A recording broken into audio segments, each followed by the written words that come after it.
Friends, if you've ever spent time around small children, maybe 2 or 3, you might know the stage where everything is no and it's mine, and the classic, I can do it myself. And they're working out where their parents end and they begin, which is a lifelong process. But part of the holy and exhausting work of raising a child is encouraging that distinction, healthy distinction, while also teaching them a different kind of connection, an empathy, a sharing, a lifelong beauty of interdependence. Somewhere along the way, as we move into adulthood, as we step into our broader culture, that necessary childhood development of identifying yourself and connecting with others gets hijacked. We're handed the story of I can do it myself to an extreme. Our worth is measured by our productivity, our security on how high we can pile up our resources, our safety on how well we can insulate ourselves from the chaos around us. And so, we buy things and we plan and we secure. And if we're really honest, we use our resources to buy our way out of what we might call the web of interdependence, this delicate, messy reality that we actually need each other to survive. If we have enough, we don't need to borrow our neighbor's tools or a cup of sugar or ask for help when we're sick or we're lonely. We buy convenience, and the hidden tax on convenience is isolation.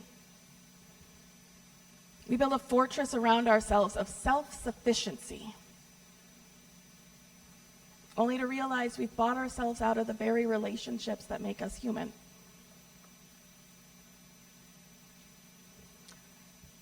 Our ancient writer of the letter of Timothy wants us to know a deep and challenging truth, that no one escapes the web.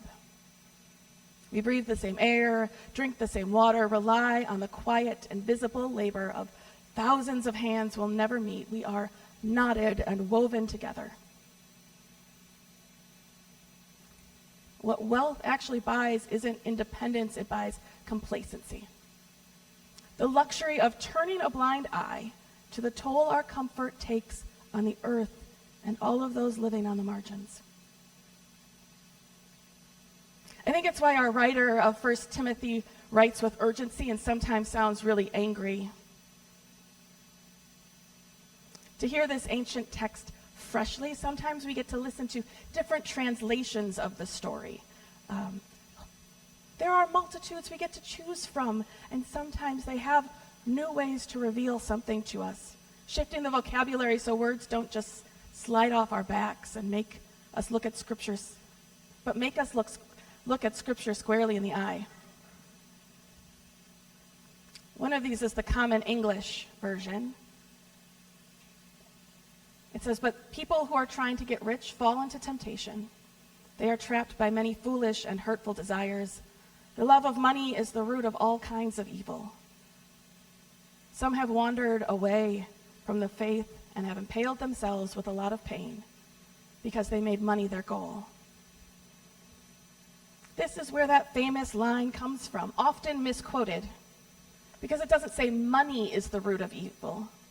It says the love of money.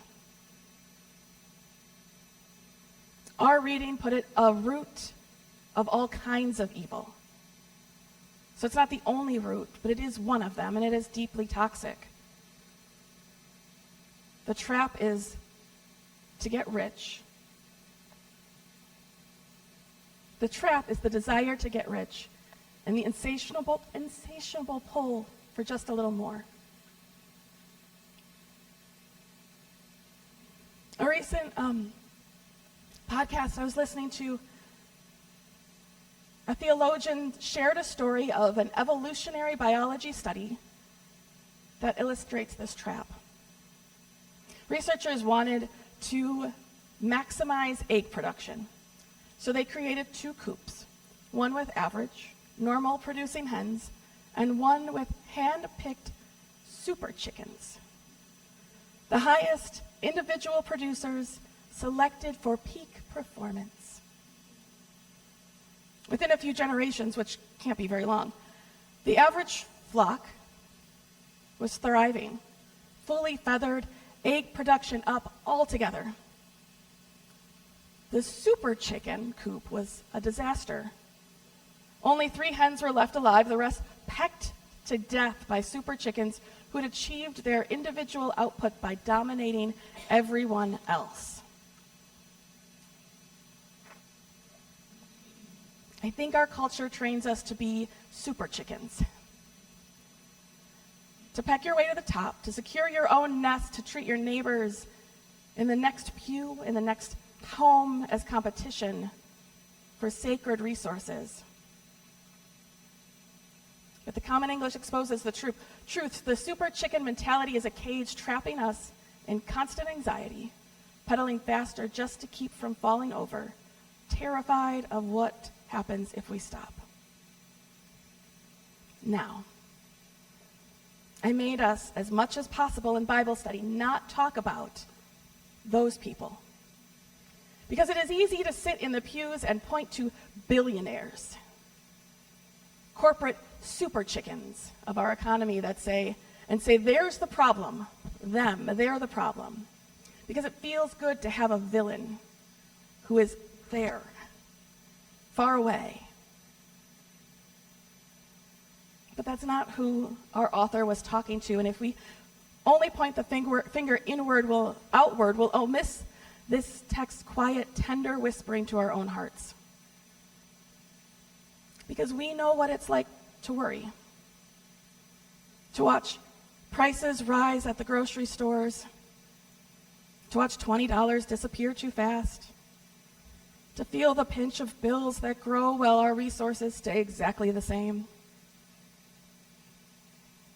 We gather quiet anxiety for our children and our grandchildren, wondering how they'll navigate this increasingly precarious world.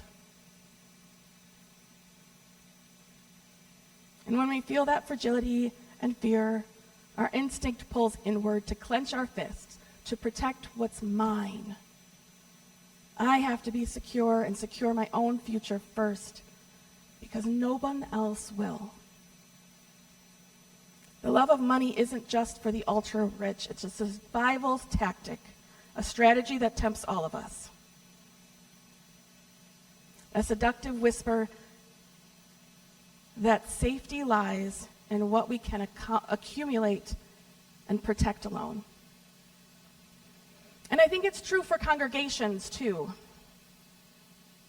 We look at our budget. We talk about the future. We feel the precarity of being a small community of faith. The temptation is to freeze, to protect our resources, to focus on entirely surviving for the next year, the next 5 years. But we have to ask, why do we exist if not to use what we have to love people? What good is surviving in a fortress if we have clenched our hands so tightly that we have squeezed the mission right out of it? A river that stops flowing to save its water becomes a stagnant pond. In another translation, the First Nations translation of the New Testament, through the rationale and thought patterns of indigenous people, offers a way out of this freeze. It renders the Greek word for contentment not to self-sufficiency, but as a satisfied heart. A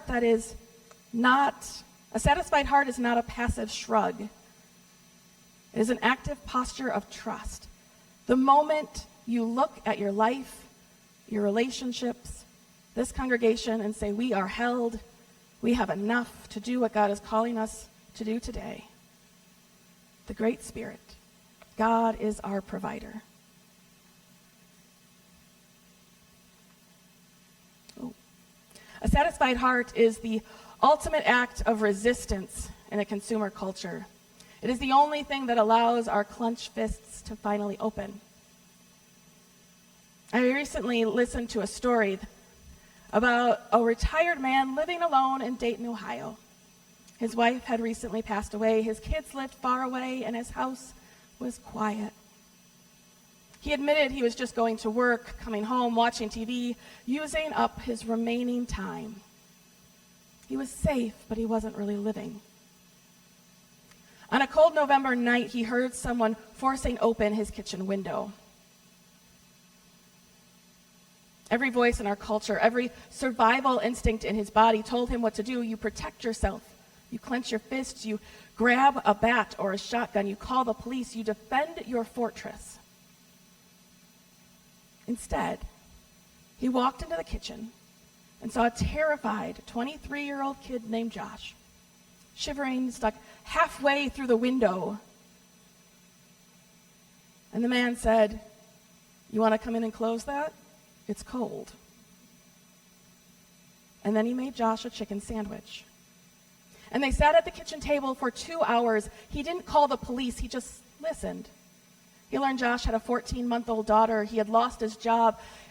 The mother wouldn't let him see her, and he was desperate. The man called a friend to vouch for Josh, wrote down his contact information, gave him $60, and sent him on the way.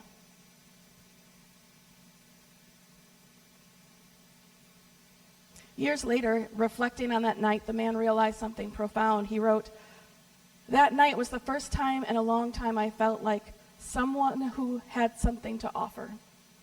And it took a kid with frozen hands coming through my kitchen window for me to remember that." He thought he was helping a desperate kid, but the truth was he needed Josh as much as Josh needed him. His world cracked open that night. He started calling his daughter every week. He took his late wife's coffee mug off the shelf where it had been untouched, gathering dust, and started using it. Brought it back into the messy, vulnerable flow of daily life. I think that's what our scripture calls take hold of the life that is really life. Or as the First Nation says, the true life of the world to come that begins now. That life is not one where we accumulate enough safety to never need anyone again. It's a life we live with open hands. And open hands are vulnerable. They can't hold a weapon. They can't lock the fortress. But it's only open hands that can receive daily bread and give bread. They're the only hands that can hold the hand of a neighbor on the margins. They're the only hands that can welcome and feed the stranger. They are the only hands that can take up the cup of grace off the shelf and use it and share it. And so, beloveds, may we, as individuals, as church, as community, share, refuse to be frozen in scarcity, to be so satisfied we lose touch of our neighbors. May we have the courage to trust in the web of community, of our interconnectedness, over the illusion that we can wall ourselves off. May we walk the path of respect with the satisfied heart. May we open our hands and take hold of the life that is really life.